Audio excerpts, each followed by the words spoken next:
warahmatullahi wabarakatuh. Salam sejahtera bagi kita semua. Perkenalkan, nama saya Aryadana Amsari Pohan dari D3 Teknik Elektro kelas A angkatan 2023. Izinkan saya Pak menampilkan tugas PowerPoint saya mata kuliah bahan-bahan listrik tentang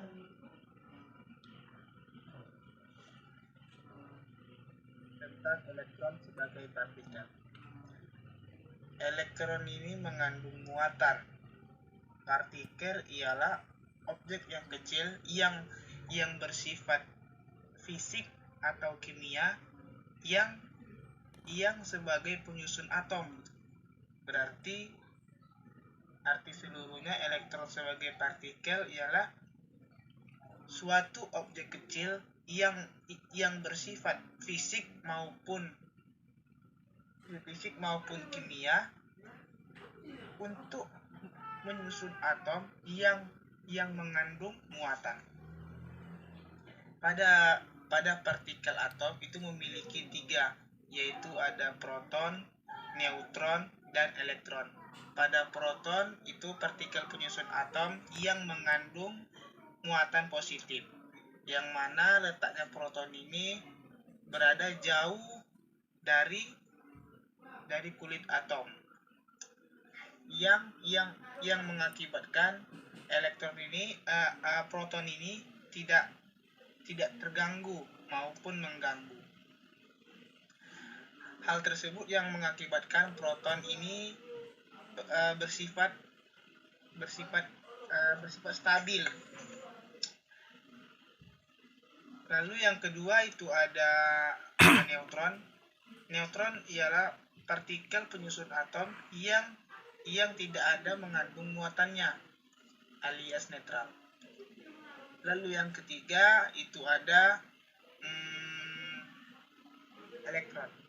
Elektron ialah suatu partikel penyusun atom yang mengandung muatan negatif, biasanya dilambangkan dengan M.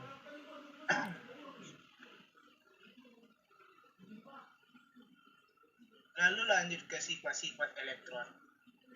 Yang pertama itu ada sebagai partikel elementer, yang diartikan ialah memiliki atom yang paling kecil. Lalu yang kedua itu ada bermuatan negatif. Yang bermuatan negatif ialah elektron. Elektron mengandung muatan negatif. Elektron ini berada di kulit atom. Kulit atom ketiga, kedua, ke-1. Dan elektron ini memiliki sifat bebas. Dia bisa di mana-mana, bisa mengelilingi inti atom. Karena artinya definisinya elektron ini dia bisa berpindah-pindah kemana saja, kecuali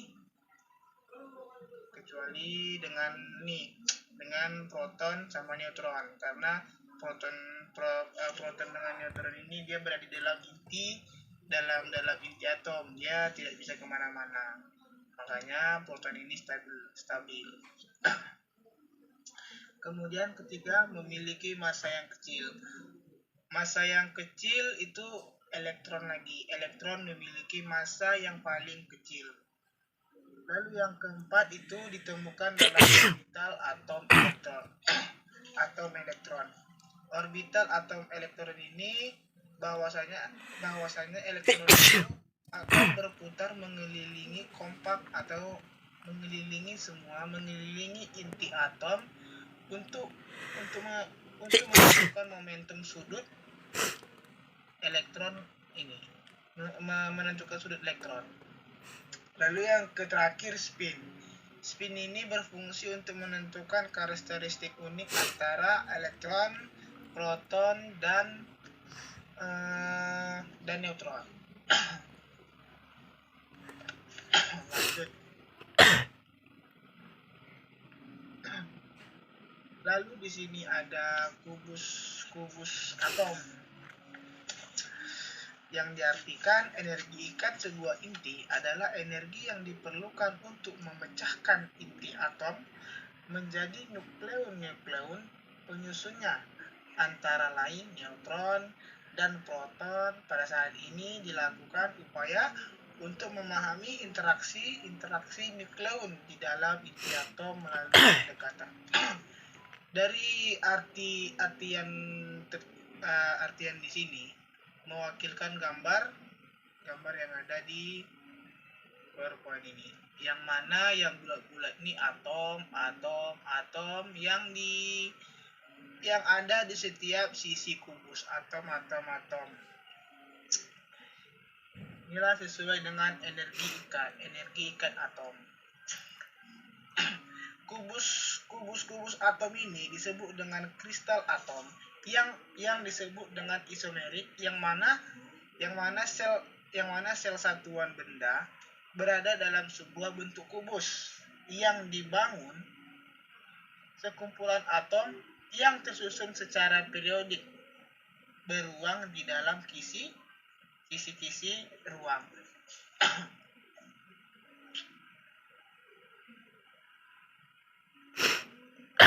Lalu yang ketiga ada mikroskopis.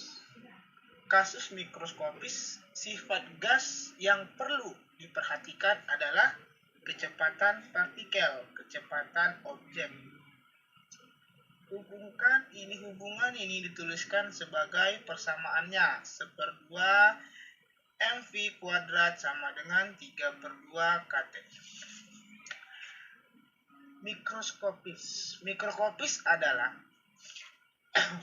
Mikroskopis adalah bentuk energi yang paling jelas, yang paling sering diamati. Ini merupakan energi yang bergerak. Semakin besar bentuknya, maka semakin besar juga energi kinetik yang dibutuhkan. Jumlah energi kinetik mikroskopis disebut dengan energi mekanik dengan konstan pada suatu sistem. Pemanfaatan mikroskopis yang pertama ada tenaga pasang surut dan tenaga angin. Tenaga angin ini menerapkan suhu panas dan dingin.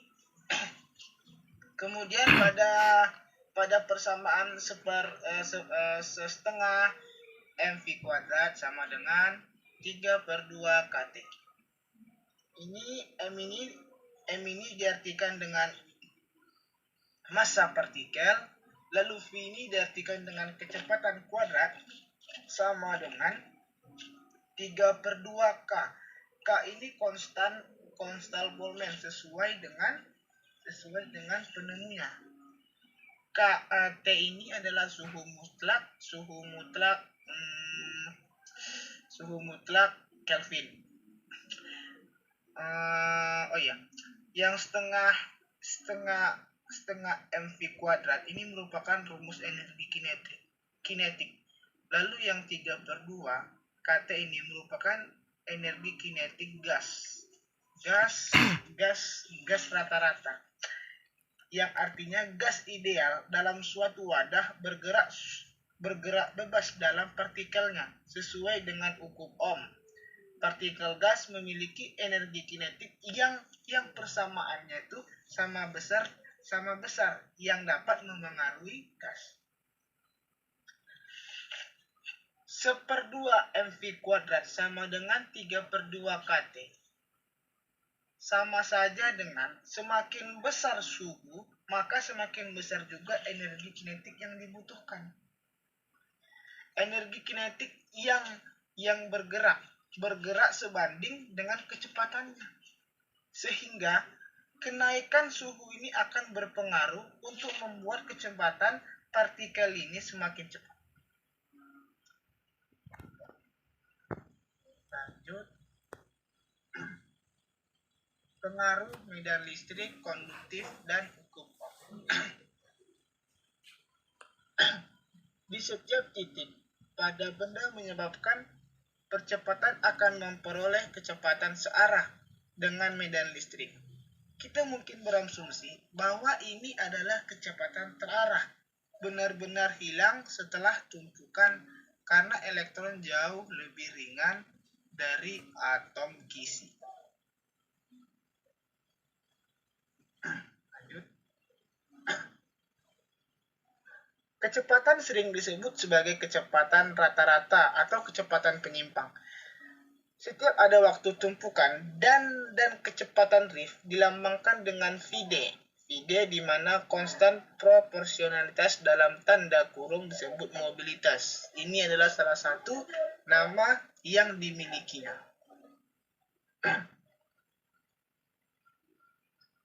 Semua elektron melayang sesuai dengan kecepatan penyimpangannya.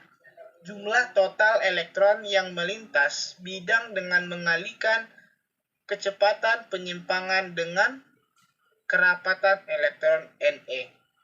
Mengalihkan muatan elektron, kita memperoleh kerapatan arus listrik. 1/2 kali percepatan kali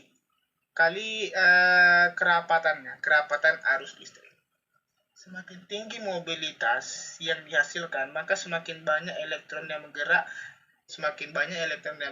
atau melayang, yang sesuai dengan kecepatan kecepatan penyimpangannya.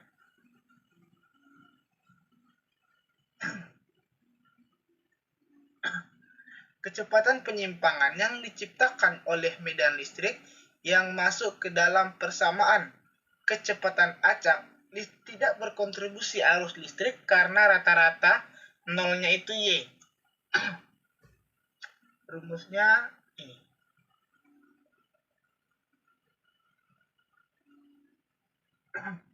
Konduktivitas sebagai produk dari dua faktor, kepadatan muatan dan mobilitas. Jadi kita mungkin memiliki konduktivitas yang tinggi karena terdapat elektron di sekitarnya karena adanya elektron. Sebuah partikel dalam ruangan kecepatan, yaitu dengan sumbu bujur sangkar yang menyatakan kecepatan dalam 3 dimensi, Vx, Vy, Vz, yang mana tanpa adanya medan listrik, distribusi simetris secara bola terhadap titik asal akan mewakili semua elektron yang bergerak ke segala arah dengan kecepatannya tersendiri. Sungguh hebat bahwa kerapatan arus besar ini dapat dicapai dengan gangguan distribusi kecepatan elektron yang hampir dapat diabaikan. Model hidrodinamik aliran elektron. Hidrodinamika adalah area mekanika fluida yang berhubungan dengan studi cairan bergerak. Namanya berasal dari Yunani, hydro, yang berarti air. Tetapi hidrodinamika tidak terbatas pada mempelajari cairannya, tetapi juga gas juga termasuk. Ini adalah salah satu disiplin ilmu tertua yang diketahui, yang merupakan studi tentang cairan dan khususnya air, baik dalam keadaan diam maupun bergerak. Efek Hall. Efek Hall merupakan suatu gejala di mana pada kedua sisi plat logam tipis yang ditempatkan dalam medan magnet menimbulkan beda potensial. Yang mana rumusnya itu E dikali V kali B. Kita skip saja. Gelombang dengan adanya medan magnet terapan, yang mana posisi ini menghasilkan dalam jumlah besar yang dapat digunakan untuk sinter keramik atau plasma panas dalam reaktor di set fusi. Diatron ini biasa digunakan dalam pencitraan resonansi magnet untuk mengabani efek mekanika kuantum dan diagnosa. Gelombang plasma itu biasanya untuk merambat dalam searah sejajar yang berfungsi untuk menggambarkan keberadaan sifat polaration plasma nuklear. Heat mengungkapkan sifat kelasterikan suatu bahan. Terima kasih Pak atas waktunya. Mohon maaf Pak atas kesalahan dan pemahaman saya dalam membuat PowerPoint ini. Saya ucapkan terima kasih. Assalamualaikum warahmatullahi wabarakatuh.